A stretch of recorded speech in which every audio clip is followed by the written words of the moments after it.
ប្អូននេះមកដល់ហើយណាបងប្អូនចាសម្រាប់ឆ្នាំ10ភីសាបានចូលស្តុកណាបងប្អូនចាសម្រាប់ឆ្នាំនេះគឺធានាគុណភាពជូនបងប្អូនតែម្ដងណាគុណភាពគឺល្អកម្លាំងវ៉ាត់មានរហូតដល់1400វ៉ាត់ណាបងប្អូនអាចដុតភីសាអាចចំអិននំឬក៏ដុតមាន់អាំងត្រីអាំងសាច់អីក៏បានដែរណាបងប្អូនណាប្រើជាលក្ខណៈជីវកម្មក៏ត្រូវប្រើជាលក្ខណៈគ្រួសារក៏ត្រូវដែរណាសម្រាប់ឆ្នាំនេះវិញគឺកែវគឺក្រាស់ល្អមែនតើណាបងប្អូនណាហើយងាយស្រួលក្នុងការប្រើណាហើយក្នុងមួយឈុតហ្នឹងបងប្អូនទទួលបានថាសមួយហើយនឹងឆ្អើសម្រាប់យើងអាំងសាច់អាំងត្រីនេះមួយ2ណាហើយនឹងសម្រាប់ចាប់ចាននេះមួយណាហើយសម្រាប់ម៉ូតនេះបងប្អូននេះសម្រាប់អ៊ីណុកមួយនេះបងប្អូនអាចដកចេញក៏បានដែរឬបងប្អូនអាចតបើសិនជាករណីបងប្អូនដុតមាន់ណាបងប្អូនណាដុតមាន់ហើយមាន់យើងធំណាអញ្ចឹងបងប្អូនលើកអ៊ីណុកនេះយកមកដាក់នៅខាងលើនេះក៏បានដែរណា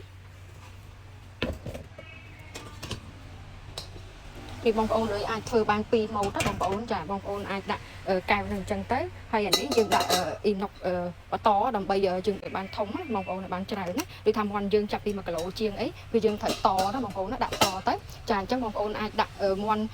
តមូលបានណាបងប្អូនណាហើយធំហើយងាយស្រួលក្នុងការប្រើហើយអានេះកម្ដៅវិញគឺឆ្អិនងុំបានល្អណាបងប្អូនណាអាចរួយស្រាប់ហ្មងណាមាន់យើងឆ្អិនលឿនណាអញ្ចឹងសម្រាប់បងប្អូនត្រូវការអីឆាតចូលពេកបានធានាគុណភាពហើយនឹងតម្លៃជូនណា